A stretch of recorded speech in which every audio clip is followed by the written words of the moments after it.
Holidays-nale, adu namma GT Holidays da. GT Holidays, South India's #1 travel brand. You know you are special when you're with GT Holidays.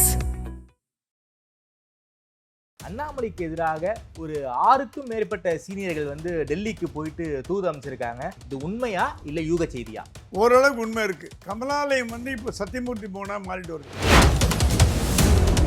எடப்பாடியும் அண்ணாமலையும் மீறி பாஜக 2ஆம் கட்ட தலைவர்களும் அதிமுக 2ஆம் கட்ட தலைவர்களும் கூட்டணி பேச்சுவார்த்தை இப்போ ஆல்மோஸ்ட் முடிச்ச லெவல் வந்துட்டாங்க. இப்போ சார், அதாவது அண்ணாமலைக்கு வந்து ஏடிஎம்கே கூட்டணி பிடிக்கல, எடப்பாடிக்கு பாஜக கூட்டணி பிடிக்கல. ஆனா 2ஆம் கட்ட தலைவர்களுக்கு இந்த கூட்டணி வேணும். 2ஆம் கட்ட தலைவர்களுக்கு எம்எல்ஏ பதவி மீது ஆசை. அவங்களுக்கு கூட்டணியோ கட்சியோ முக்கியம் இல்லை. அண்ணா யூனிவர்சிட்டி விஷயம் தான் சார் இந்திய அளவில் ஒரு மிகப்பெரிய ஒரு பேசுபொருளாக இருக்கு. அதிமுக போராட்டம் பண்ணியிருக்காங்க, பாமக போராட்டம் பண்ணியிருக்காங்க. டெல்லி இதை எப்படி சார் கான்சன்ட்ரேட் பண்ணிக்கிட்டு இருக்காங்க இந்த சம்பவத்தை? நிர்பயா கேஸ்லயும் வெஸ்ட் பெங்கால் கேஸ்லயும் டெல்லி பாஜக துள்ளி குவிச்சது. அப்படி ஒரு போராட்டம். இந்த கேஸ்ல ஒரு ஸ்டேட்மெண்ட் கூட விடல. அண்ணாமலையை தவிர தமிழ்நாட்டில் இருக்க பாஜக தலைவர்கள் யாருமே இதை பத்தி பெருசா பேசல. கூட்டணி இல்லாத ஒரு உறவு, கூட்டணியை மீறிய ஒரு உறவு என்னால் பார்க்க முடிஞ்சதுன்னா அது திமுக பாஜக உறவு தான். திமுக மீது எந்த விதமான நடவடிக்கையும் இன்னும் ஒரு வருடத்துல வரப்போறது இல்லை. ஸ்மூத் செயிலிங், ஸ்மூத்தா போறது. இந்த அண்ணா யூனிவர்சிட்டி மேட்டர் கூட கடந்து போய்விடும். நாளைக்கு ராஜ்பவன் விட்டு ரவியை விரட்டக்கூடிய காலம் வந்தாச்சு கூடிய சீக்கிரம். அதுக்கும் மேல டெல்லி பொறுத்து இருந்ததுன்னா அப்ப டெல்லி பண்ற வியாபாரம் தான் தமிழ்நாட்டில் இருக்குன்றல. ராஜ்பவனை விட்டு வெளியே போற மைண்ட் செட்டுக்கு ரவி வந்துட்டாரா? ராஜ்பவன் விட்டு வெளியேற்ற மைண்ட் செட்டுக்கு வரும்போது வெளியே போகாம என்ன பண்ண முடியும்? ஏன் வந்து ஓபிஎஸ் போய் ரஜினிகாந்தை பார்த்தாரு? ரெட்டலையை மீட்டு கொடுங்கன்னு எதுவும் கோரிக்கை எதுவும் வச்சிருப்பாரா? இல்லை, ரஜினிகாந்தோட ஸ்டேட்மெண்ட் பார்த்தீங்களா, கெட்டவர்கள் ரொம்ப நாள் இருக்க மாட்டாங்க, நல்லவர்கள் கஷ்டப்பட்டா கூட அவங்க பழித்து எழுந்துருவாருங்க. சார், அது ஒரு cinema dialogue sir. Cinema dialogue. அது இப்போ சொல்ல வேண்டிய காரணம் என்ன? யார் அந்த கெட்டவர், யார் அந்த நல்லவர்? எனக்கு தெரிஞ்சு ரஜினிகாந்த் டிஎம்கே அட்டாக் பண்றாருன்னு நினைக்கிறேன். ஆதம் நேயர்களுக்கு அன்பு வணக்கம். இன்று நம்மோடு மூத்த பத்திரிகையாளர் திருமிகு பிரகாஷம் சுவாமி அவர்கள் இணைந்துள்ளார். வணக்கம் சுவாமி சார். வணக்கம். நல்லா இருக்கீங்களா சார்? நல்லா இருக்கேன் சார். குறிப்பாக தமிழ்நாடு கமலாலயத்துக்குள்ள ஒரு மிகப்பெரிய ஒரு கோஷ்டி பூசல் ஒன்று போய்கிட்டு இருக்கு. அண்ணாமலைக்கு எதிராக ஒரு 6க்கும் மேற்பட்ட சீனியர்கள் வந்து டெல்லிக்கு போயிட்டு தூது அமைச்சிருக்காங்க. குறிப்பாக டெல்லியில் இருக்கக்கூடிய முக்கியமான தலைகளை பார்த்துட்டு ஏடிஎம்கே பிஜேபி கூட்டணி வந்தாதான் நம்மால 26ல வந்து ஒரு நல்ல இடத்துக்கு போக முடியும். அப்படி ஏடிஎம்கே பிஜேபி கூட்டணி உருவாகவில்லை என்றால் நாம் 5 வருஷத்துக்கு முன்னாடி நோட்டாவுக்கு கீழே எப்படி இருந்தோமோ அதே மாதிரி நாம் பின்னாடி போயிடுவோம். இந்த கூட்டணியை உருவாவதற்கு மிக முக்கியமாக தடையாக இருப்பவர் அண்ணாமலை நீங்கள் கொஞ்சம் தட்டி வைங்க அப்படின்னு சொல்லி ஒரு பெரிய குரூப் வந்து டெல்லிக்கு போயிருப்பதாக தகவல். இது உண்மையா இல்லை யூக செய்தியா? ஓரளவுக்கு உண்மை இருக்கு. கமலாலயம் வந்து இப்போ சத்தியமூர்த்தி போனா மாறிட்டு வருது. அதான் யாரோ சொன்னாங்க கமலாலய பவன் அப்படின்னாங்க. சத்தியமூர்த்தி பவன் மாதிரி தமிழிசை டெல்லியில் போய் சொல்லிட்டாங்களாம், எனக்கு பதவி கொடுக்க போறீங்களா இல்லையா, கொடுத்தே ஆகணும். என்ன பதவி கேட்குறாங்க? ஏதாவது ஒரு தலைவர் பதவி, கவர்னர் பதவியோ தலைவர் பதவியோ எம்பி பதவியோ மத்திய மந்திரி பதவியோ நச்சரிச்சு கொடுத்தா ஆகணுன்றாங்க. இந்த பக்கம் கேசவ விநாயகம், எல் முருகன், தமிழிசை, கருப்பு முருகானந்தம் இவங்கெல்லாம் ஒன்றா சேர்ந்துட்டாங்க. அந்த ஒரு குரூப்பாக சேர்ந்து அண்ணாமலை வெளியில் போகணும்னு முடிவு பண்ணிட்டாங்க. எதுக்கு அண்ணாமலை வெளியே? அண்ணாமலை இருக்க வரைக்கும் அதிமுக கூட்டணி வராது அவங்க எண்ணம். அதிமுக கூட்டணி இருந்தால் தான் அவங்க எம்எல்ஏ பதவி வரும்னு இவங்களுக்கு ஆசை. இப்போ இருக்கிற தலைவர்களுக்கு எல்லாமே இப்போ வரப்போகிற அடுத்த தேர்தல் 26 எம்எல்ஏ தேர்தல், அசம்பிளி தேர்தல். அதில் ஜெயிக்கணும்னா அதிமுக தயவு இருந்தால் தான் முடியும். இவங்க என்ன ஒரு வேடிக்கைன்னா, அண்ணாமலையோட அனுமதி இல்லாமல் பாஜக 2ஆம் கட்ட தலைவர்கள் அதிமுக 2ஆம் கட்ட தலைவர்களோட தொடர்பு இருக்காங்க. திருநெல்வேலியில் வெளிப்படையாகவே நயினார் நாகேந்திரனும் அதே போல எஸ்பி வேலுமணியும் சந்திச்சாங்க. திருமண அழைப்புதல் கொடுக்க போனேன்னு வந்து எஸ்பி வேலுமணி அவர்கள் நயினார் நாகேந்திரன் வீட்டுக்கெல்லாம் போனாங்க. இந்த சம்பவங்கள்லாம் நமக்கு கேள்விப்பட்டது தானே. நட்பு ரீதியாக இருக்கிறதுல எந்த தப்பும் இல்லைங்க. தமிழ்நாட்டில் வந்து நட்பு ரீதியாக வந்து இருக்கக்கூடாதுன்னு யாரும் சொல்ல. ஆனால் எடப்பாடியும் அண்ணாமலையும் மீறி பாஜக 2ஆம் கட்ட தலைவர்களும் அதிமுக 2ஆம் கட்ட தலைவர்களும் கூட்டணி பேச்சுவார்த்தை இப்போ ஆல்மோஸ்ட் முடிச்ச லெவல் வந்துட்டாங்க. இப்போ சார், அதாவது அண்ணாமலைக்கு வந்து ஏடிஎம்கே கூட்டணி பிடிக்கல, எடப்பாடிக்கு பாஜக கூட்டணி பிடிக்கல. ஆனா 2ஆம் கட்ட தலைவர்களுக்கு இந்த கூட்டணி வேணும். 2ஆம் கட்ட தலைவர்களுக்கு எம்எல்ஏ பதவி மீது ஆசை. அவங்களுக்கு கூட்டணியோ கட்சியோ முக்கியம் இல்லை. சொந்த நலன் தான். எம்எல்ஏ பதவி வரணும், எனக்கு இப்ப இருக்கிற எம்எல்ஏ பதவியை காப்பாத்திக்கணும், புதுசா எம்எல்ஏ வரணும். 2 தான் இவங்க கொள்கை, இன்க்ளூடிங் நயினார் நாகேந்திரன். இந்த கொள்கையில வந்து அண்ணாமலை கொடுக்கலன்னா நீங்க தள்ளி இருங்க, நாங்க எடுத்துக்கிறோம் அப்படின்ற லெவலுக்கு வந்துட்டாங்க. சற்றே தள்ளி இரும்பிள்ளாயா? சற்றே தள்ளி இரும்பிள்ளை நாங்கள் கூட்டணி வச்சுக்கிறோம். அந்த பக்கம் எஸ்பி வேலுமணி தங்கமணி சொல்லிட்டாங்களாம், 2 மாதம் டைம் கொடுக்குறேங்க, நீங்கள் வரல, நீங்கள் இறங்குங்க, நாங்கள் தலைவரை வந்துக்கிறோம். இது அதிமுக தானே, யார் வந்தால் வரட்டும், நாங்கள் ஒரு செயற்குழு பொதுக்குழு கூட்டி நாங்கள் வந்துக்கிறோம். ஸோ இந்த லெவலில் போகும்பொழுது எடப்பாடிக்கும் அண்ணாமலைக்கும் கட்சியில் எதிர்ப்பு கிளம்பி இருக்குன்னா அது காரணம் அவங்க சுயநலம். சற்றே தள்ளி இரும்பிள்ளாயினா அண்ணாமலை எங்க போவாரு? தனி கட்சி தான் ஆரம்பிக்க போறாரா? அண்ணாமலை தனி கட்சியில் ஆரம்பிக்க மாட்டார். அவரு அதிமுக கூட்டணி வருதோ வரலையோ அவர் பாஜக தலைவராக தான் நீடிப்பார். ஆனால் அவரை மீறி சில செயல்கள் நடைபெறுகிறது, அதை மத்திய பாஜக கண்டிக்காது, வருந்தத்தக்கதுன்னு அவரே சொல்லிட்டார். ஓகே சார், அவரே சொல்லிட்டார். இப்போ இந்த சாட்டை அடித்தது அவருக்கு மட்டும் கொடுக்கப்பட்ட அடி இல்லை, மத்திய பாஜகவுக்கு சேர்த்து கொடுத்த சாட்டை அடி தான்.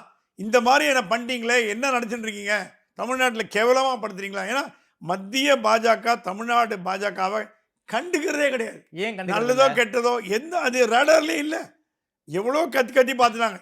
இங்கேருந்து போகிறவங்கள இப்போ அண்ணாமலை போய் பேசினாலும் கண்டுக்கிறாங்க. அதாவது சுப்பிரமணிய சுவாமி பாஷையில் சொல்ல வேண்டும் என்றால் விருந்தோம்பல் பண்ணுவதற்கு மட்டும்தான் தமிழக பாஜக இருப்பா, ஹாஸ்பிட்டாலிட்டி சென்டர் மாதிரி தான் தமிழ்நாடு பிஜேபி யூஸ் பண்ணிக்கிறாங்க. தமிழ்நாட்டில் அவங்களுக்கு வேணும்னா மத்திய பாஜக லீடர் வந்தாங்கன்னா இங்கே நல்லா சர்வீஸ் பண்ணுறது நிறைய தலைவர் இருக்காங்க, அவங்களுக்கு வேணுங்கிறதெல்லாம் பண்ணுறாங்க, திருப்திப்படுத்துகிறாங்க, திருப்தி அடைஞ்சு போயிடுறாங்க. அதுதான் வேலையே தவிர வேறு எந்த வேலையும் நடக்க மாட்டேங்குது.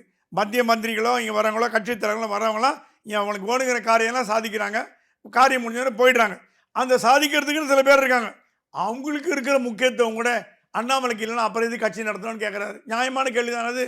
இப்போது நாளைக்கு பிஎல் சந்தோஷ் வர போகிறார், அவருக்கு வேணுங்கிறதெல்லாம் பண்ணுறதுக்கு ஒரு டீம் இருக்குது. அண்ணாமலை அந்த டீம்லாம் பண்ண மாட்டார், அந்த டீமுக்கு தான் முக்கியத்துவம் கொடுக்குறாங்கன்னு வருத்தப்படுறாங்க. அண்ணாமலையுடைய குருவே பிஎல் சந்தோஷ் தானே ஒரு காலத்தில். இப்போ பிஎல் சந்தோஷ் கட்சி மாறிட்டாரு. கட்சி மாறிட்டாரா? பிஜேபி தானே சார் இருக்காரு. பிஜேபி குரூப் மாறிட்டாரு. ஓகே, குரூப் மாறிட்டாரு. இப்போ அண்ணாமலை குரூப்ல எதிர் குரூப் போயிட்டாரு. சார் அண்ணாமலைக்கு ஏதாவது பிரச்சனைனா டெல்லியில போய் முதல் அன்னைக்கு பிஎல் சந்தோஷ், அவர் தான் அண்ணாமலைக்காகலாம் வக்காலத்து வாங்குவார். இப்போ அண்ணாமலைக்கு வக்காலத்து வாங்குறதுக்கு பிஎல் சந்தோஷ் இல்லையா? அண்ணாமலை இன்னும் மோடி அமித்ஷாவோட செல்லப்பிள்ளையா தான் இருக்காரு. அது எந்த வித மாற்றமும் இல்லை. ஆனால் மோடி அமித்ஷாக்கு தமிழ்நாடை பார்த்துக்கிற அளவுக்கு டைம் இல்லைன்னு சொல்றாங்க. ஓகே, எனக்கு டெல்லியில் கிடைச்ச தகவல் பிரகாரம் யார் சார் தமிழ்நாடு சவலப்பிள்ளையா போனது காரணம் மோடி அமித்ஷாக்கு டைமே இல்லை. அவங்க ஏதோ 1008 பிரச்சனைகள் ஓடிட்டு இருக்காங்க. டெல்லி சட்டசபை தேர்தல் வருது, அதனால தமிழ்நாடு மசோதா கொண்டு வந்தாங்கன்னா உடனடியாக கூட்டுக்குழுக்கு போகுது. ஃபோக்கஸ் தமிழ்நாடு பக்கம் இல்லை. அதுதான் டெல்லி மீது குற்றச்சாட்டு என்னன்னா, தமிழ்நாடு மீது கண் பார்வை திருப்பி பாருங்க. அது தமிழ்நாடு அரசாங்கம் ஆட்டம், திமுக ஆட்டம், பாஜக ஆட்டம் திரும்பியாவது பாருங்க. மத்திய அரசாங்கம் திரும்பி பார்க்க மாட்டேங்குது, பாஜக திரும்பி பார்க்க மாட்டேங்குது. அப்ப என்னதான் பண்ணுறதுன்னு கேட்கறதுக்கு நியாயம் இருக்குல்ல? சொல்றதை பார்த்தா தமிழ்நாடு பாஜகவில் அண்ணாமலையுடைய எதிர்ப்பாளர்கள் கோஷ்டி ரொம்ப பெருசா இருக்கு. அதை எதிர்பண்ற அளவுக்கான ஒரு டீம் அண்ணாமலை கிட்ட இல்ல போல இருக்கு. அந்த ஆப்போசிட் டீம் ரொம்ப ஸ்ட்ராங்கா இருக்காங்க போல இருக்கு. ஆப்போசிட் டீம் ஸ்ட்ராங்கா இருக்காங்கிறது உண்மை, அது மறுக்கல. ஏன்னா தமிழிசையெல்லாம் டெல்லியில் போய் பேசிட்டு அண்ணாமலை எடுக்கணும்னு சொல்லிட்டு வராங்க. அண்ணாமலை எடுக்கிற மூட்ல டெல்லி பாஜக இல்ல. ஓகே, அதே நேரத்தில் இவங்களை வாயடைச்சு இவங்களை கண்ட்ரோல் பண்ற பவரும் இல்லை. இதெல்லாம் சொல்லிட்டு வர தமிழ்நாடு காங்கிரஸாக மாறி வருகிறது. தமிழ்நாடு பாஜக சொல்றதுக்கு ஒரே காரணம், டீம்ல யார் இருக்காங்க சார்? அண்ணாமலை டீம்ல எல்லாம் இருக்காங்க. எச் ராஜா இருக்காரு, சக்கரவர்த்தி இருக்காங்க, எஸ்ஆர் சேகர் இருக்காங்க, எல்லாம் முக்கியமான தலைவராக இருக்காங்க. இவங்கெல்லாம் நியாயமான முறையில் இருக்காங்க. அண்ணாமலை நியமிக்கப்பட்ட தலைவர், அந்த டேர்ம் முடிகிற வரைக்கும் அவருக்கு ஆதரவு கொடுக்கணும்னு இவங்க எண்ணம். ஆனா இந்த மத்த கோஷ்டி எல்லாம் ஒன்னா சேர்ந்து எல்லா கோஷ்டியும் கேசவ விநாயகம், வானதி சீனிவாசன், தமிழிசை, அப்புறம் நயனார் நாகேந்திரன், கருப்பு முருகானந்தம், இவங்கெல்லாம் ஒன்னா சேர்ந்து அண்ணாமலை போகணும்னு சொல்லும்போது அண்ணாமலைக்கு ஆதரவு இருக்கக்கூடிய தலைவர்கள் யாரு? 4 பேர். எச் ராஜா, சக்கரவர்த்தி, இவங்க தானே இருக்காங்க. இது கண் கூட பார்த்துட்டு வரும். என்னன்னா அண்ணாமலை போகணுங்கிறதையும் டெல்லி ஆதரிக்கல, அண்ணாமலை போகணும்னு சொல்றவங்களும் டெல்லி கண்டிக்கல. எதுக்கு பிள்ளையையும் கிள்ளி விட்டு தொட்டிலையும் ஆட்டுறாங்க. ஏன்னா அவங்க என்ன மைண்ட்ல வச்சிருக்காங்க, என்ன மைண்ட் செட்ல. டெல்லியில் நான் ஒரு 10 நாள் இருந்து ட்ரை பண்ணி பார்த்தேன், பல 2ஆம் கட்ட தலைவர்களை பார்த்தேன், முக்கியமான தலைவர் மீட் பண்ணேன். அவங்களுக்கே புரியல என்னென்ன டெல்லியோட மைண்ட் செட் என்னன்னு தமிழ்நாடுக்கும் தெரியல. கவர்னர் ரவியும் கத்திட்டு வந்துட்டார், என்னை விட்டுருங்கன்னு சொல்லிட்டு வந்துட்டார். என்னால் ஹேண்டில் பண்ண முடியல, டிஎம்கேவோட இது ஓவர் ஜாஸ்தியாக போயிட்டு வருது, ஒன்று நடவடிக்கை எடுங்க, இல்லை என்ன ரிலீவ் பண்ணுங்க அப்படின்னு சொல்லிட்டார். டெல்லி ரவி பேச்சும் கேட்க மாட்டேங்கிறது, அண்ணாமலை பேச்சும் கேட்க மாட்டேங்கிறது. அப்போ அமித்ஷா பையனுக்கு பேச்சு தான் கேட்குறாங்களா? அதையாவது சொல்லிடுங்க, நாங்கள் தயார் பண்ணிக்கிறோம். அதையும் சொல்ல மாட்டேன்றீங்க. அப்போ என்னதான் பண்ணுறதுன்னு தெரியாமல் உட்காந்துருக்காங்க. ஓகே சார், அப்படின்னா நீங்கள் சொல்கிறத பார்த்தா டிஎம்கே பிஜேபி நல்ல டேர்ம்ஸில் இருக்காங்க போல இருக்கே. ஒரு லீடர் சொன்ன கள்ள உறவுன்னாரு. அது அது என்ன கள்ள உறவோ நல்ல உறவோ நமக்கு தெரியாது. ஆனால் கூட்டணி இல்லாத ஒரு உறவு, கூட்டணியை மீறிய ஒரு உறவு என்னால் பார்க்க முடிஞ்சதுன்னா அது திமுக பாஜக உறவு தான். அதை மறுக்க முடியாது. அது டெல்லி விசிட்டில் நான் பார்த்தேன். நான் கேட்ட வரைக்கும் திமுக மீது எந்த விதமான நடவடிக்கையும் இன்னும் ஒரு வருடத்தில் வரப்போகிறது இல்லை. ஸ்மூத் செயிலிங், ஸ்மூத்தாக போக போகிறது. இந்த அண்ணா யூனிவர்சிட்டி மேட்டர் கூட கடந்து போய்விடும். டெல்லி ஒன்றும் பண்ணாது, அது பாடு கடந்து போயிடும். இவங்களும் சேஃப் பேசேஜ் வந்துடும். தேர்தலை சந்திப்பாங்க. தேர்தல் முடிவு எப்படி இருக்குமோ அது வேறு விஷயம். ஆனால் திமுகவுக்கு பாஜக வழியாக எந்த தொந்தரவும் வராதுங்கிற ஒரு அஷூரன்ஸ் வந்து கொடுக்கப்பட்டிருக்கு. அதனால தான் இவங்களும் தைரியமாக இருக்காங்க. Okay okay. அந்த தைரியத்துக்கு காரணமே நீங்கள் உங்கள் வேலையை பண்ணுங்க, உங்களை யாரும் ஒன்றும் அசைக்க முடியாது, நாங்கள் பார்த்துக்கிறோம் அப்படிங்கிற அஷூரன்ஸை மோடி கொடுக்காட்டி கூட அமித்ஷா டீம் கொடுத்துருக்கலாம், நமக்கு தெரியாது. அந்த அஷூரன்ஸில் தான் தைரியமாக திமுக இருக்குங்கிற ஒரு பலச. திமுகவும் வந்து இன்னும் ஒரு வருட ஆண்டுகளை கலந்து போனால் தான் அது தேர்தலை சந்திக்கக்கூடிய ஒரு மனப்பக்குவம் வரும். Okay okay okay. அந்த ஒரு ஸ்ட்ரென்த் வரும். அந்த ஸ்ட்ரென்த்தை கொடுக்கறது அமித்ஷா கோ அப்படின்னு டெல்லியோட தகவல். சார், அப்படின்னா இங்கே ஒரு போட்டி இருக்குன்னு சொல்கிறீங்க, தமிழ்நாடு பாஜகக்குள்ள ஒரு போட்டி இருக்குன்னு சொல்கிறீங்க. மாநில தலைவர் தேர்தல் வேறு நடக்க போகுது. மாநில தலைவர் தேர்தல் அன்ன போஸ்ட்டாக தேர்ந்தெடுப்பாங்களா, இல்லை வந்து அதுக்குமே ஒரு போட்டி இருக்குமா? இதை பொறுத்த வரைக்கும் அண்ணாமலை தான் சாய்ஸ்ன்னு நம்ம கேள்விப்படுறோம். ஓகே. பட் லாஸ்ட் மினிட்ல இப்போ நாளைக்கு சந்தோஷ் தேர்ட் அன்னைக்கு சந்தோஷ் வராரு. நாளைக்கு மாவட்ட தலைவர்களுக்கு அந்த மீட்டிங்கில் வந்து கண்டிப்பாக பேச போகிறாங்க என்ன நடக்க போகிறதுன்னு. ஓகே. அண்ணாமலை அவரோட கருத்தை சொல்ல போகிறார். அண்ணாமலை வந்து கரெக்டாக இருக்கார். கூட்டணி வேண்டாம், நான் ஜெயிச்சு காட்டுறேன், எங்கள் கூட்டணி வச்சு நான் இந்த கூட்டணி போதும். திமுக அதிமுக பெருசாக அட்டாக் பண்ணலையே சார் அண்ணாமலை சமீப காலமாக. அதாவது மேற்படிப்புக்கு வெளிநாடுகள் போயிட்டு வந்த பிறகு பெருசாக எந்த ஒரு இடத்துலையும் அட்டாக் இல்லை. அதிமுக அட்டாக் பண்ணி என்ன பிரயோஜனம்? எதிர்கட்சி அட்டாக் பண்ணி பிரயோஜனம் இல்லையே. ஒரு எதிர்கட்சி அட்டாக் பண்ண கூட ஆளுங்கட்சி தான் அட்டாக் பண்ணுமே தவிர எதிர்கட்சி அட்டாக் பண்ணி என்ன பிரயோஜனம் இல்லையே. 26 கடந்த ஒரு 6 மாசத்துக்கு முன்னாடி எப்படி அட்டாக் பண்ணார் நமக்கு தெரியும்ல. பண்ணார். இப்போ வந்து அண்ணாமலையோட ஃபோக்கஸ் முழுக்க திமுக மேல தான் இருக்கு. ஓகே. இப்போ அடுத்த திமுக ஃபைல்ஸ் ரிலீஸ் பண்ணுவாரா மாட்டாரான்னு தெரியல. ஏன்னா மத்திய பாஜகவோட சப்போர்ட் இல்லைன்னா அண்ணாமலை ரிலீஸ் பண்ணி என்ன லாபம்? திருப்பி 10ஓட பையனா போக சொல்றீங்களா? கேள்விப்பட்டேன். அது யூக செய்தியா இல்லையாங்கிறத நீங்க தான் சொல்லணும். அண்ணாமலை வந்து ஒரு நேஷனல் செக்ரட்டரியா வந்து இதை போட போறாங்க அப்படிங்கிற ஒரு செய்தியெல்லாம் கேள்விப்பட்டேன். அது ஏதோ மைண்ட்ல வச்சிருக்காங்களா என்ன? இல்ல, அண்ணாமலை தேசிய அரசியல் வாங்கன்னு கூப்பிட்டு இருக்காங்க. நேஷனல் செக்ரட்டரி இல்ல, மத்திய மந்திரி பதவியே கொடுக்குறேன்றாங்க. ஓ, நீங்க வந்து ஏதாவது ஒரு ராஜஸ்தான் ஹிமாச்சல்ல இருந்து எம்பி ஆக்கிட்டு உங்களை மத்திய அமைச்சர் ஆக்குறோம், எல்முருகன் மாதிரி மத்திய அமைச்சர் ஆக்கணும்னு ஒரு ஆஃபர் கொடுத்துருக்காங்க. ஆனா அண்ணாமலை சொல்றாரு, இருந்தா தமிழ்நாடு தலைவராக இருப்பேன், இல்லைன்னா அரசியல் ஒதுக்கிட்டு தனி கட்சியெல்லாம் துவக்க மாட்டேன், அந்த எண்ணம்லாம் அவர் கிடையாது. யூனியன் மினிஸ்டருங்கிறது ஒரு பெரிய பொறுப்பாச்சு சார். இல்லை, யூனியன் மினிஸ்டர் அண்ணாமலை வளர்க்கப்படலை. அண்ணாமலை வளர்த்தெடுக்கப்பட்டதே தமிழ்நாட்டின் முதலமைச்சர்ன்ற ஒரு எண்ணத்தில் வச்சு தான் வளர்த்தெடுக்கப்பட்டார். இப்போ நீங்கள் பேக் ட்ராக் பண்ணி இல்லை தமிழ்நாடு முதலமைச்சர் வேணா மத்திய அமைச்சர் வாங்க அப்படின்னு எப்படி அவர் ஒத்துப்பார்? அப்போ அந்த கோல்லேருந்து அவர் வந்து நீ பின்வாங்க மாதிரி வைக்கிற மாதிரி தானே இருக்குது. he was trained to become chief minister of Tamil Nadu, or அப்படி இல்லைன்னா was deputy chief minister Tamil Nadu. Okay. அப்படி இல்லைன்னா என்னைக்கா அவர் மத்திய அமைச்சராக போயிருக்கலாமே. அப்போ இவர் பட்ட கஷ்டம்லாம் வேஸ்ட்டாக போயிடுமே. ஸோ அண்ணாமலை அதற்கு உடன்பாடு இல்லைன்னு சொல்லிட்டார். நீங்கள் டெல்லிக்கு போகிறதா இருந்தால் என்னை விட்டுருங்க, நான் வந்து கட்சி தொண்டனாக இருக்கேன், எனக்கு நீங்கள் தலைவர் பதவி எடுத்துருங்க, எனக்கு வேண்டாம், டெல்லி அமைச்சரும் வேண்டாம், டெல்லியில் எனக்கு எம்பி பதவியும் வேண்டாம், நான் பாட்டுக்கு தொண்டனாக இருந்து போகிறேன், எனக்கு கட்சியில் என்ன முக்கியமாக இருக்கோ அதை பண்ணிட்டு போகிறேன், ஆனால் உங்களோட டெல்லி கனவுக்கு நான் இடம் போட மாட்டேன்னு சொல்லிட்டார். ஓகே. இப்போ அண்ணாமலையும் கவர்னர் ஒரே ஸ்டாண்டில் இருக்காங்க. ஆன்டி டிஎம்கே ஸ்டாண்டா? ஆன்டி டிஎம்கே ஸ்டாண்டில் இருக்காங்க அண்ணாமலையும் கவர்னரும். அந்த ஆன்டி டிஎம்கே ஸ்டாண்டில் பிஜேபியில் மற்றவங்க இருக்காங்களான்னு கேட்டிங்கன்னா இல்லைன்னு தான் நான் சொல்லுவேன். மற்றவங்க இல்லையா? மற்றவங்க இல்லை. என்ன சார் சொல்றீங்க? திமுக இருக்கிறாங்க, வானதி சட்டமன்றத்தில் திமுக இருக்கிறாங்க, எல்லாம் இது இருக்கிறாங்க. அண்ணாமலைக்கு எதிராக போறதான் இந்த டீம். ஓகே. அண்ணாமலை என்ன ஏன்னா இவங்க பி, அவர் ஏ எக்ஸ்னா ஒய் அந்த மாதிரி போறாங்களே தவிர, அப்படி போகும்பொழுது அண்ணாமலைக்கு எதிராக செயல்படும் போது எப்படி டிஎம்கே எதிர்ப்பாங்க? அதுவும் டிஎம்கே தெரிஞ்சு வச்சுட்டு இருக்கு. இப்போ டிஎம்கே வந்து ரொம்ப ஸ்ட்ராங்காக இருக்கு. கூட்டணி போனால் போட்டங்க, நீங்கள் எல்லாம் போங்க, எங்களுக்கு டெல்லியோட பாஜக சப்போர்ட் இருக்கு, அப்புறம் என்னங்க பண்ணுவீங்க அப்படின்ற ஒரு பலம் இருக்கும்பொழுது டிஎம்கே யாரும் ஆட்சி பார்க்க முடியாது. ஏன்னா டெல்லியை சப்போர்ட் பண்ணுது, அப்புறம் எப்படி பண்ண முடியும்? ஸோ இது எல்லாமே கடந்து போயிடுவோங்கிறது என்னோட கருத்து. சார், கவர்னர் சமீபத்தில் டெல்லி போயிட்டு வந்தார். குறிப்பாக கவர்னர் டெல்லி போன சமயத்திலையும் நீங்களும் வந்து டெல்லியில இருந்தீங்க. நீங்களும் அதே வந்து தமிழ்நாடு இல்லத்துல தான் இருந்தீங்க. கவர்னரும் அதே தமிழ்நாடு இல்லத்துல தான் இருந்தாரு. குறிப்பாக கவர்னருடைய டெல்லி சந்திப்பு எதை பற்றியது? நான் கவர்னரை பார்க்கல. தமிழ்நாடு விவசாயி தான், நான் கவர்னரை பார்க்கல. கவர்னர் வந்து இந்த வாட்டி கொஞ்சம் மனசு விட்டு பேசுறார் டெல்லிட்ட. நீங்கள் வந்து பாராமுகமாக இருக்கீங்க, எந்த நடவடிக்கையும் எடுக்கிறது இல்லை. அதிமுக அமைச்சர்கள் மீது நடவடிக்கை எடுக்கிறீங்க, திமுக அமைச்சர்கள் மீது எந்த நடவடிக்கை எடுக்கிறது இல்லை. என்கிட்ட கொடுத்த ஃபைல் எல்லாம் உங்ககிட்ட கொடுத்தாச்சு, ஐபியில் கொடுத்தாச்சு, ஹோம் மினிஸ்டரில் கொடுத்தாச்சு, எம்ஹெச்ஏல கொடுத்தாச்சு. எந்த நடவடிக்கை எடுக்க மாட்டேன்றீங்க. உங்கள் மைண்டில் என்ன இருக்குன்னு சொல்லுங்கள், என்னை ரிலீவ் பண்ணிடுங்க, என்னை விட்டுருங்க, நான் போய்டுறேன். டம்மியாக உட்காந்து பிரயோஜனம் இல்லை. ஒரு போலீஸ் ஆஃபீஸர் வந்து இந்த மாதிரி போட்டுட்டு, நானும் போலீஸ் ஆஃபீஸர், அண்ணாமலையும் போலீஸ் ஆஃபீஸர், எங்களால் ஹேண்டில் பண்ண முடியல, எங்களை ரிலீவ் பண்ணிடுங்க. நாங்கள் வந்து எங்கள் வேலையை பார்த்து. அவர் கவர்னர் வேலைக்கு வந்தாரா இல்லை எதிர்கட்சி தலைவராக வந்தாரா? கவர்னர் வேலைக்கு அவர் வர்றதா இருந்தால் வேற யாராவது போட்டிருப்பாங்க. பீஷ்மநாராயண் சிங் மாதிரி ஒருத்தர் போட்டிருப்பாங்க.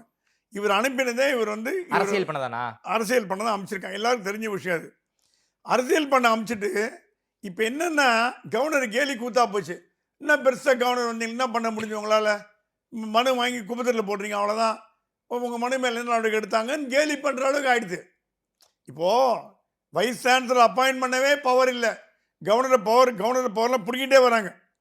இன்னும் கொஞ்ச நாள் போனால் ராஜ்பவனை பிடிக்கிட்டு வாங்க போல. சார் மோடி ஆரம்பிச்சிட்டாரு சார். அங்கே குஜராத்ல மோடி ஆரம்பிச்சது. நான் என்ன சொல்கிறேன், மோடி ஆரம்பிக்கும் போது நீங்கள் வந்து சீஃப் மினிஸ்டராக இருந்தீங்க. காங்கிரஸ் எதிர்கட்சியாக இருந்தது, ஆளுங்கட்சியாக இருந்தது. நீங்கள் எதிர்கட்சி. இப்போ உங்கள் கட்சி தான் வந்து ஆளுங்கட்சி டெல்லியில். இப்போ நாளைக்கு ராஜ்பவன் விட்டு ரவியை விரட்டக்கூடிய காலம் வந்தாச்சு கூடிய சீக்கிரம்.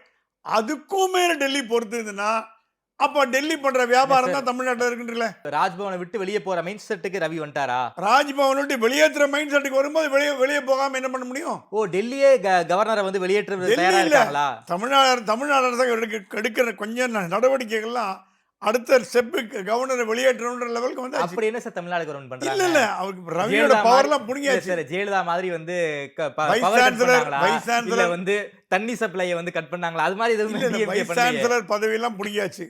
வைஸ் சான்சலர் இன்னும் இவர் நேற்று கூட பாலகுருசாமி சொல்லிட்டாரு, ஐயா சண்டே நிறுத்துங்க, ஸ்டேட் கவர்மெண்ட் கவர்னரும் பல யூனிவர்சிட்டியில் வைஸ் சான்சலர் இருக்கு, கேவலமா போயிட்டு இருக்கு, இது நல்லா இல்லைன்னு சொல்லிட்டாரு. ஒரு முன்னாள் துணைவேந்தர் அண்ணா பல்கலைக்கழகம் பாலகுருசாமியே சொல்லிட்டாரு, போற போக்கு சரியில்லைன்ட்டாரு. இதனால பாதிக்கப்படுவது மாணவர்கள் தான், அதையும் சொல்லிட்டாரு. ஓகே, இந்த ego clash between Tamil Nadu government and governor எப்போ முடியும்னு காத்துட்டு இருக்காங்க. நல்லதுதான், ஈகோ கிளாஷ் முடிஞ்சா நல்லதுதான். ஈகோ முடிய மாட்டேங்கிறது. இவரும் விட்டு கொடுக்கறதா இல்ல, கவர்மெண்ட் விட்டு கொடுக்கறதா? ஆனா ஜெயலலிதா சின்னாரெட்டி மாதிரி அவ்வளவு மோசமா அந்த அளவுக்கு மோசமா இல்லாட்டி கூட ஒரு ஹெல்த்தி ஃபைட் தான். அதை விடுங்க. பன்வாரிலால் புரோஹித் பழனிசாமி என்ன நடந்தது? மதுரை பல்கலைக்கழக பேராசிரியர் விவகாரம் தெரியல உங்களுக்கு? அது மேலே பாலியல் குற்றச்சாட்டு போட்டாங்கல்ல, கவர்னர் இப்படி பண்ணார் அப்படி பண்ண. நேற்று கூட நம்ம ஸ்டேட்மெண்ட்லாம் விட்டுருக்கு. அந்த லெவல் போகாட்டி கூட ரவி எப்படா போவா காத்துட்டு இருக்கான், டிஎம்கே காத்துட்டு இருக்கு. தப்பு இல்லை, ஏன்னா ரவி வந்து ரொம்ப இவர் திமுக தொல்லை கொடுக்காருன்னு பார்த்துட்டு இருக்கு. டெல்லியும் ரவியை சப்போர்ட் பண்ணல. டெல்லியும் சப்போர்ட் பண்ணாம திமுகவுடைய எதிர்ப்பு மீறி எத்தனை நாளைக்கு ரவியை குப்பை கொட்ட முடியும்னு தெரியல. ஆகவே சொல்லிட்டு வந்துட்டார, ஒன்று என மாத்துங்க, இல்லை நீங்கள் ஏதாவது முடிவு பண்ணுங்க, இல்லை நான் வந்து கிளம்பி போயிடுறேன். என்எஸ்ஏ கொடுக்குறாங்கன்னு சொன்னீங்க, கொடுக்கலையே. அதுவும் எதிர்பார்த்தோம், அதுவும் எதுவுமே நடக்கல. இந்த பிஜேபி கவர்மெண்ட் மத்திய அரசாங்கம் ஒரு அப்படியே ஒரு தூங்கு மூஞ்சி கவர்மெண்ட்டாக இருக்குது. எந்த நடவடிக்கை எடுக்க நரசிம்மராவ் கவர்மெண்ட் மாதிரி இருக்குது. அது போய் இடிச்சிக்க வேண்டியதான். எந்த தமிழ்நாட்டை பற்றி பிஜேபி கவலைப்படுறதாவே தெரியல. நல்லதோ கெட்டதோ அது மாநில பாஜக நிர்வாகமாகட்டும், தமிழ்நாடு அரசாங்கத்தாட்டம், எதுவாகட்டும் பாஜக வந்து அசைஞ்சு கொடுக்கறதா இல்லை. அப்படிப்பட்ட ஒரு நிலைமையில தமிழ்நாட்டில் என்ன நல்லது நடக்க முடியும்னு அவங்க எதிர்கட்சியோ கவர்னரோ கேட்கறதுல நியாயம் இல்லாமல் இல்லையே. சார், சமீப காலமாக சூப்பர் ஸ்டார் ரஜினிகாந்தை வந்து அரசியல் பிரபலங்கள் சந்திச்சுக்கிட்டு இருக்காங்க. சமீபத்தில் சீமான் பார்த்தாரு. சமீபத்தில் இப்போ வந்து ஓபிஎஸ் அவர்கள் வந்து ரஜினிகாந்த் அவர்களை பார்த்துருக்காரு, அரசியல் பேசுறேன்னு சொல்கிறாங்க. என்ன சார், ஏன் வந்து ஓபிஎஸ் போய் ரஜினிகாந்தை பார்த்தாரு? ரெட்டலையை மீட்டு கொடுங்கன்னு எதுவும் கோரிக்கை எதுவும் வச்சிருப்பாரா ரஜினிகாந்த் கிட்ட வந்து ஓபிஎஸ்? இல்லை, ரஜினிகாந்தோட ஸ்டேட்மெண்ட் பார்த்தீங்களா, கெட்டவர்கள் ரொம்ப நாள் இருக்க மாட்டாங்க, நல்லவர்கள் கஷ்டப்பட்டா கூட அவங்க பழித்து எழுந்துருவாருங்க. சார், அது ஒரு cinema dialogue sir. Cinema dialogue. அது இப்போ சொல்ல வேண்டிய காரணம் என்ன? யார் அந்த கெட்டவர், யார் அந்த நல்லவர்? எனக்கு தெரிஞ்சு ரஜினிகாந்த் டிஎம்கே அட்டாக் பண்றாருன்னு நினைக்கிறேன். சார், என்ன சார், 2 மாசத்துக்கு முன்னாடி வந்து திமுக மேடையில ஏறி இளைஞர்களுக்கு வழி விடுங்கன்னு சொல்லி துரைமுருகன் அட்டாக் பண்ணியிருக்காரு. சிஎம் கைத்தட்டி ரசிக்கிறார் சார் ரஜினிகாந்துடைய பேச்ச. இப்போ வந்து இப்போ அவரோட மனநிலை என்னன்னா, திமுக எதிர்ப்பு மனநிலைக்கு ரஜினிகாந்த் வந்துட்டார். அது வந்து மத்திய பாஜகவோட தூண்டுதலா, இல்லை இவரோட தூண்டுதலா, இல்லை வாய்ஸ் கொடுப்பாரா என்னன்னு தெரியாது.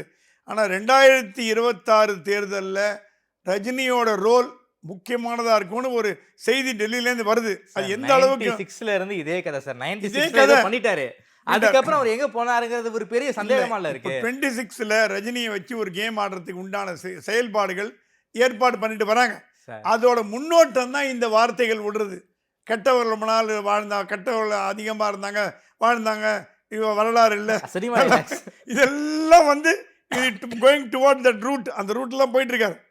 இப்போ எதிர்கட்சிகள்லாம் ஒன்றா சேரணும் அப்படின்னு ஒரு பேச்சு வரும்பொழுது ரஜினி அதற்கு தலைவராக வரலாமோன்ற ஒரு ஸ்டேட்மெண்ட்டும் வந்திருக்கு. கட்சி ஆரம்பிக்க மாட்டேன்னு சொல்லிட்டாரு. கட்சி ஆரம்பிக்க வேணாம், இந்த எதிர்கட்சிகள் ஒற்றுமைக்கு ஒரு தலைமையா இருக்கலாம்ல, ரஜினி ஒரு ஃபோர்ஸா இருக்கலாம் இல்லையா? ரஜினி என்னதான் தமிழ்நாட்டில் ஒரு ஃபோர்ஸ், நான் இல்லன்னு சொல்லவே இல்லை சார். ஆனா பொலிட்டிக்கல் அவர் பெரிய ஃபோர்ஸ் இல்லை சார். பொலிட்டிக்கல் ஃபோர்ஸ் இல்ல, தமிழ்நாட்டில் ஒரு ஃபோர்ஸா இருக்கிறவர் வந்து இந்த ஒரு லீடிங்க்கு ஒரு குரூப்புக்கு தலைவரா வந்து ஒரு வழி நடத்துறதுக்கு ரஜினி வந்தார்னா பாஜகவுக்கு பலமா இல்லையா? கண்டிப்பா வரும். எதிர்கட்சிகளுக்கு பலமா இல்லையா? கண்டிப்பா வரும். விஜய் இருக்காரு சார். விஜய் கூட தான் இவர் கவர்னரை மீட் பண்ணாரு, கவர்னர் அட்வைஸ்லாம் கொடுத்தாரு. ஆனால் ஜோசப் விஜயன் போட்டது வேற விஷயம். ஆனால் ரஜினிகாந்த் மாதிரி விஜய் வரணும்னு கவர்னர் ஆசைப்படுறாரு. திமுக எதிருங்க, திமுக எதிர்ப்பு அரசியல் பண்ணுங்க, பாஜகவை முறைச்சிக்காதீங்க அப்படிங்கிறது தான் கவர்னர் வந்து விஜய் கொடுத்த அட்வைஸ் செய்தார். கவர்னரா இல்ல அவர் வந்து பாஜகவோட பிஆர்ஓவா சார்? பாஜகவுக்கு சப்போர்ட்டராவே வந்து ரவி பேசிக்கிட்டு பாஜக சப்போர்ட்டர் தான் கவர்னர். இது என்னங்க புதுசா இருக்கு? எல்லா கவர்னருமே சுர்ஜித் சிங் பர்னாலா டிஎம்கே சப்போர்ட்டராக தான் இருந்தார். சுர்ஜித் சிங் பர்னாலா கலைஞரால் தேர்ந்தெடுக்கப்பட்ட கவர்னர். அப்போ முழுக்க அவரோட பின்முழுக்க டிஎம்கே சப்போர்ட்டர் தான் இருந்தார். அவரை கவர்னர் ஏன் கலைஞர் விரும்பினார்னா, மத்திய அரசாங்கம் வந்து அவர் ஆட்சியை கலைன்னு சொல்லும்போது கலைக்க முடியாது, ராஜினாமா பண்ணார். அந்த அளவுக்கு டிஎம்கே லாயல்ட்டி. அப்பெல்லாம் யாரும் கேட்கலையே. எல்லா கவர்னருமே ஒரு அரசியல் பின்புலம் இல்லாமல் வந்தவங்க கிடையாது. எந்த கவர்னராக இருந்தால் கூட சொல்லணும், எந்த கவர்னராக இருந்தால் கூட அவங்க ஐபிஎஸ் அதிகாரியாக இருந்தாலும் ஐஏஎஸ் அதிகாரியாக இருந்தாலும். ஆனால் இதுக்கு எடுத்து ஒரு எக்ஸாம்பிள் டிஃப்ரெண்ட்டாக இருக்கக்கூடியவங்க கோபாலகிருஷ்ண காந்தி, சிஆர்எல் நரசிம்மன் ஆந்திரா கவர்னராக இருந்தவங்க, அந்த மாதிரிலாம் டிஃப்ரெண்ட்டாக இருந்திருக்காங்க, இல்லைன்னு சொல்ல வரல. ஆனால் பாஜகவால் நியமிக்கப்பட்ட எல்லா கவர்னர்களுமே பாஜக ஆதரவு தான், நிலைப்பாடு கொண்டவங்க தான். அதை மாற்றுறதுக்கு எந்த விதமான ஒரு வழியும் தெரியல. ஸோ ரவி மட்டும் அது வித்தியாசமாக இருப்பான்னு எப்படி எதிர்பார்க்க முடியும்? அந்த அண்ணா யூனிவர்சிட்டி விஷயம் தான் சார் இந்திய அளவில் ஒரு மிகப்பெரிய ஒரு பேசுபொருளாக இருக்குது. அதிமுக போராட்டம் பண்ணியிருக்காங்க, பாமக போராட்டம் பண்ணியிருக்காங்க, போராட்டக்காரர்களையெல்லாம் கைதெல்லாம் பண்ண சம்பவமும் நடந்துக்கிட்டு இருக்கு. குறிப்பாக இந்த நேஷனல் விமன்ஸ் கமிஷனும் தமிழ்நாட்டுக்கு வந்து ஆய்வு பண்ணியிருக்காங்க. அந்த ஞானசேகரன் என்பவன் வந்து ஒரு மிக முக்கியமான ஒரு குற்றவாளி, ஒரு ஹேபிச்சுவல் அஃபெண்டராக இருந்திருக்கான். ஒரு 20க்கும் மேற்பட்ட வழக்கு மேலே இருக்குது. போலீஸையும் வந்து அவனை வந்து கண்காணிக்காமல் விட்டாங்க அப்படிங்கிற சில பல அப்சர்வேஷன்லாம் கொடுத்துருக்காங்க. என்ன சார், எப்படி சார் போயிட்டு இருக்கு? டெல்லி இதை எப்படி சார் கான்சன்ட்ரேட் பண்ணிக்கிட்டு இருக்காங்க இந்த சம்பவத்தை? நான் போன வாரம் டெல்லியில் இருந்தேன். நேஷனல் கமிஷன் விமன் வரும்போது டெல்லியில் தான் இருந்தேன். தமிழ்நாடு பாஜகவோட ஒரு தூண்டுதல் பேர் தான் நேஷனல் கமிஷன் விமன் வந்தாங்க, டீம் வந்தது.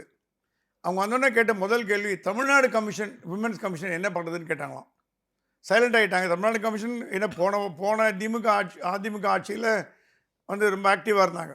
தமிழ்நாடு விமன்ஸ் கமிஷன் ஏன் ஒன்றும் பண்ணலன்னு கேட்டிருக்காங்க.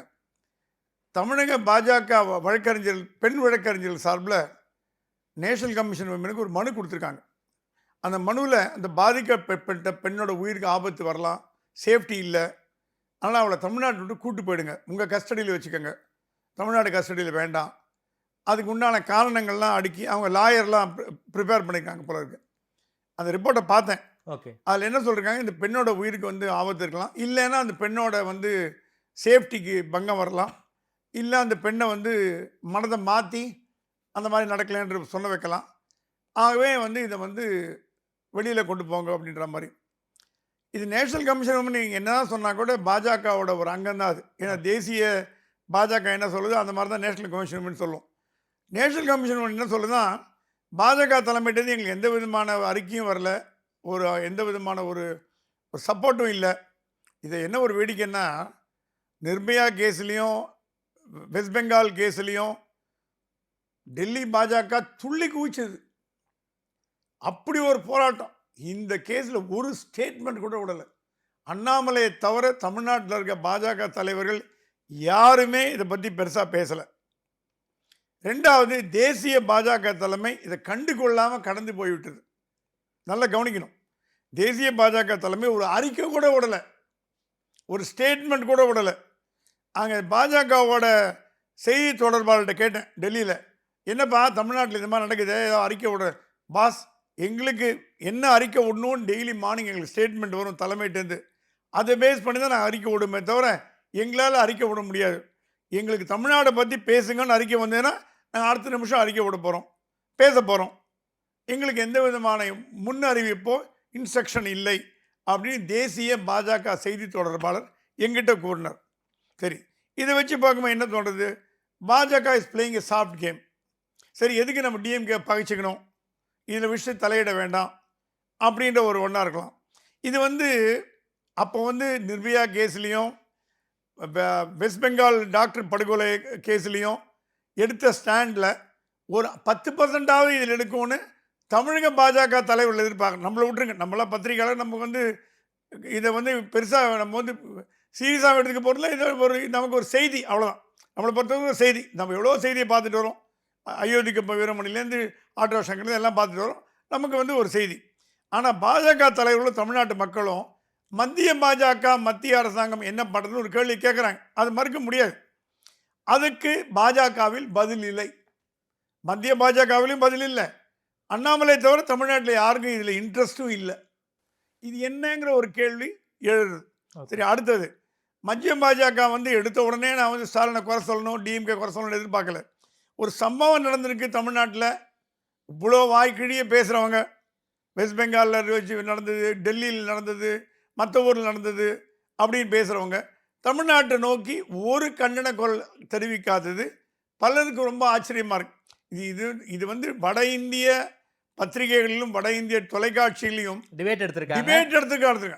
இப்போ மத்திய பாஜகவுக்கு தெரிஞ்சாத விஷயம் நான் சொல்ல மாட்டேன்.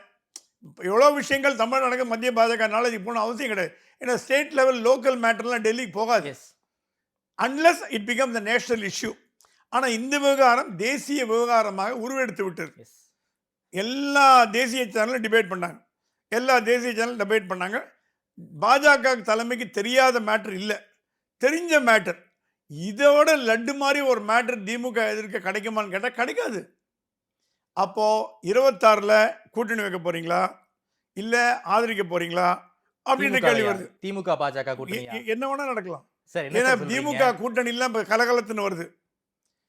காங்கிரஸ் ரொம்ப கோபத்தில் இருக்காங்க. மன்மோகன் சிங்கோட மறைவு தினத்தை ஒட்டி அரசு துக்கம் அனுஷ்டிக்கும் பொழுது நீங்கள் போய் புக் ஃபேரை திறந்து வைக்கிறீங்க துணை முதலமைச்சர், நீங்கள் போய் தூத்துக்குடியில் பண்ணுறீங்க, அப்புறம் திருவள்ளூர் ஃபங்க்ஷன் பண்ணுறீங்க. அப்போ மன்மோகன் சிங் என்னங்க மரியாதை அப்படின்னு காங்கிரஸ் கொதிச்சு எழுந்திருக்கு. மார்க்சிஸ்ட் கோபத்தின் உச்சிக்கே போயிடுச்சு. போராட்டம் தான் எங்களோட தொழில், அதுக்கு நீங்கள் தடை போட்டீங்கன்னா நாங்கள் எப்படி அரசியல் பண்ணுறது? போராட்டம் தான் கம்யூனிஸ்டோட கொள்கை, அது நீங்கள் தடை போட்டிங்கன்னா நாங்கள் அரசியல் பண்ணுறதா வேண்டாமா அப்படின்னு மார்க்சிஸ்ட் கொதிச்சு எழுந்திருக்கு. இன்னைக்கு காலையில் விசிகா தலைவர் ஆரம்பிச்சிட்டார், யார் அந்த சார் சொல்லுங்க அப்படின்னு ஆரம்பிச்சிட்டார். இது நடுவில் வேல்முருகன் காட்டமாக ஸ்டேட்மெண்ட் விட்டார். என்னங்க நான் சொன்னால் கேட்க மாட்டேன்றாங்க, எதிர்கட்சியை சொன்னால் கேட்குறாங்க, நான் எம்எல்ஏவாக இருந்த என்னங்க பிரயோஜனம், என் தொகுதியில் எதுவுமே நடக்கலை, நான் கூட்டணி கட்சியில் போட்டி போட்டு என்ன பிரயோஜனம், ஏன்னா அவர் தெரிஞ்சு போட்டு அடுத்த வாட்டி எம்எல்ஏ கொடுக்க போகிறது இல்லைன்னு அவர் எதிர்ப்பு தெரிவிக்கிறார். முஸ்லீம் லீக்கையும் வைகோவையும் தவிர மற்ற திமுக கூட்டணி எல்லாம் கலகலத்து போச்சு. இதெல்லாம் அப்படியே அதிமுக பக்கம் போகுமா? போகிறதுக்கு வாய்ப்பு இருக்குது. ஏன்னா பாயிண்ட் ஆஃப் நோ ரிட்டர்ன் ஒரு பாயிண்ட் இருக்குது. இந்த பாயிண்ட் ஆஃப் நோ ரிட்டர்னை கடந்துட்டாங்க இவங்க. இனிமேல் ஸ்டாலினோட நல்ல ஒரு குட் புக்ஸில் இடம் பெறுவாங்களாம் டவுட்ஃபுல். ஓகே, ஏன்னா அந்த அளவுக்கு கோபம் பேசு. அது திருமாயினி காலில் பேசுறது யார்? இந்த சார் திமுகவுக்கு ரொம்ப கோபத்தை உண்டாக்கியிருக்கும். ஏன்னா திமுகவோட மான பிரச்சனை இது. திமுக சந்திக்கும் மிகப்பெரிய சவால் இந்த 4 வருட ஆண்டு ஆட்சியில் திமுக சந்திக்கும் மிகப்பெரிய சவால் யார்? இந்த சார் தான், அதை மறுக்க முடியாது. ஏடிஎம்கே கேம்பெயின் பண்ண பிஜேபி கேம்பெயின் பண்ணி சாட்டை அடிலாம் பண்ணால் அதுக்கு ஒரு மாதிரி ரியாக்ஷன் அது வேறு விஷயம் அட்லீஸ்ட்.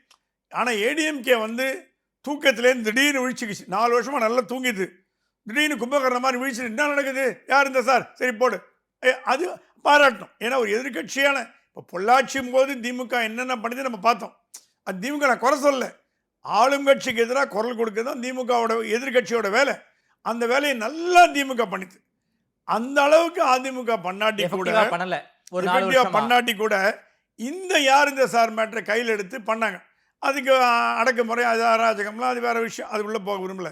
ஸோ இந்த மேட்ரு இப்படி இருக்கும் பொழுது இது வந்து டெல்லி வந்து பெருசாக கண்டுக்காமல் போயிடுதுன்னு 2ஆம் கட்ட பாஜக தலைவர் பல பேர் வருத்தம் தெரிவிக்கிறாங்க. ஓகே, என்னங்க நம்ம இவ்வளோ ஒரு லட்டு மாதிரி எடுத்து மேட்ரு எடுத்து கொடுக்குறோம், நாங்கள் தமிழ்நாட்டில் பண்ணுறோம், நீங்கள் ஒன்றும் கண்டுக்கவே மாட்டேன்றீங்களே.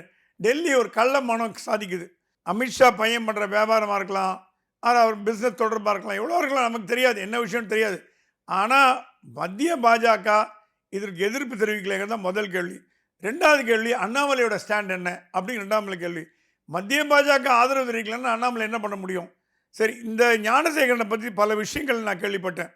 அடையாறில் பிஆர்என் சென்ஸ்னு ஒரு ஆஃபீஸ் இருக்குது, ஒரு ஷோரூம் இருக்குது. அது வாசலில் அந்த ரோடே அடைச்சி பிரியாணி கடை போட்டார். அண்ணா நூற்றாண்டு லைப்ரரி, அண்ணா பல்கலைக்கழகம், அப்புறம் வந்து காந்தி மண்டபம், இங்கே என்ன விழா நடந்தாலும் பிரியாணி சப்ளை பண்ணுற இவர் தான். அந்த ரோட்டில் வந்து சின்ன பொட்டி கடை மாதிரி இல்லை, கம்ப்யூட்டர் பில்லிங்கோடு இருக்குது. கம்ப்யூட்டரை வச்சு பில்லிங், அந்த ரோடே பிளாக் பண்ணியாச்சு. இதுக்கு அந்த கார்பரேஷன் அதிகாரிகளும் அந்த அந்த அந்த அந்த ஏரியா போலீஸும் கம்ப்ளீட்டாக கை கட்டி வேடிக்கை பார்க்குது. இதை தட்டி கேட்ட ஒரு டிஎம்கே கவுன்சிலர் கொலைவெறி தாக்குதல் நடத்துனாங்க. அந்த அளவுக்கு அவர் பவர்ஃபுல். டிஎம்கே கவுன்சிலரை தட்டி கேட்டதுக்கு அவர் மேலே கொலைவெறி தாக்குதல் பண்ணாங்க. ஏன்னா அவர் வந்து பப்ளிக் லேண்டை எடுத்து மடிவில் ஒரு டேபிள் சேர்லாம் போட்டு, ஒரு 50 டேபிள் சேரை போட்டு பிரியாணி ஓப்பன் 24 ஹவர் பிரியாணி கடையை போனால் திறந்துருக்கும். அடையாரில் எங்கே போனாலும் அந்த பிரியாணி கடை ஃபேமஸ். அடையார் பிரியாணின்னே பேர், மற்ற பிரியாணி மாதிரி.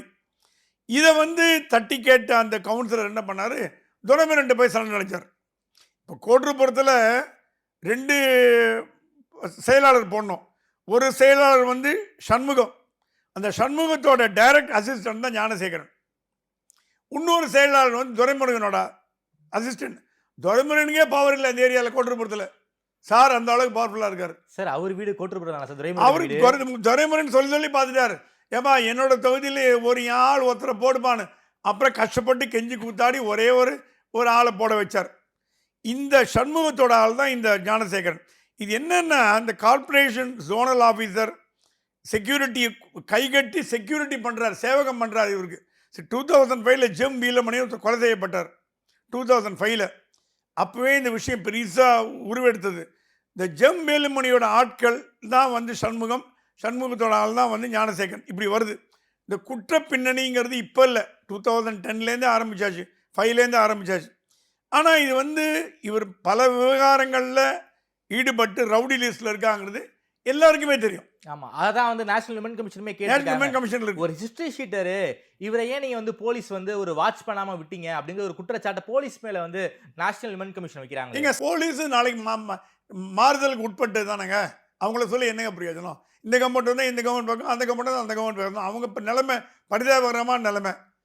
ஒரு அந்த ஏரியா போலீஸ் ஏசியை வந்து கைகட்டி நின்று சேவகம் பண்ணும்போது அப்புறம் எப்படி ஆக்ஷன் எடுக்க முடியும்? இப்போ இந்த கடையை வைக்கிறது இல்லீகல். கார்பரேஷனை எடுத்துக்க முடிஞ்சுதா? எடுக்க முடியல. போலீஸ் எடுக்க முடிஞ்சதா? எடுக்க முடியல. அப்புறம் இப்போ இந்த நியூஸ் வந்த அப்புறம் முந்தான டிவி நான் போய் பார்த்தேன், கடையே காணோம். கடை எடுத்துட்டாங்க எல்லாத்தையும். ஏன்னா ஃபோட்டோ கடை எடுத்துகிட்டு போகிறாங்கன்னு. அந்த இந்த கடை இருக்கிற எழுந்த சவடே காண. இப்போ பிஆர்என்ஸ் பார்த்துல காலியாக இருக்கு. யாரோட கேட்டு பாருங்க, அடையார் பிஆர்என்ஸ் ரன்ஸ் ரோட்டில் நேர் எதிர்பக்கம் கம்ப்ளீட்டாக காலி, கடை சுவடே இல்லை. ஸோ இந்த மாதிரி ஒரு சூழ்நிலையில் எப்படிங்க நடக்க முடியும்? இது என்னென்னா, இது வந்து ரவுடிசம் வந்து நான் வந்து ஒரு கட்சி மட்டும் ரவுடிசம்னு சொல்ல விரும்பலை, எல்லா கட்சிகளையுமே ரவுடிசம் இருக்குது. இது வந்து ஒரு பாடமாக எடுத்துக்கணும். ரவுடிகளை கண்ட்ரோல் பண்ணாவிட்டால் கட்சிக்கு கெட்ட பேர் விரும்புகிறது. திமுகவுக்கு மட்டும் இல்லை, அதிமுக, காங்கிரஸ், பாஜக, விசிக எல்லா கட்சிகளையும் கற்றுக்கொள்ள வேண்டிய பாடம் என்னென்னா, ரவுடிகளை வளர்த்து விட்டால் அது பஸ்மாசுரன் மாதிரி தலைமையிலேயே அழிச்சிருங்கிறது ஒரு உதாரணம் இந்த கேஸ். ஓகே சார், ரொம்ப நன்றி சார். குறிப்பாக தமிழ்நாடு அரசியல் தொடங்கி இந்திய அரசியல் வரைக்கும் பல்வேறு கேள்விகளுக்கு ரொம்ப ரிவியா பதில் சொல்லியிருக்கீங்க. பல ஸ்கூப் நியூஸ் உள்ள கொடுத்துருக்கீங்க. நேரில் வந்து எனக்கு கொடுத்து பேசியமைக்கு நன்றி சுவாமி. நன்றி, தேங்க்யூ.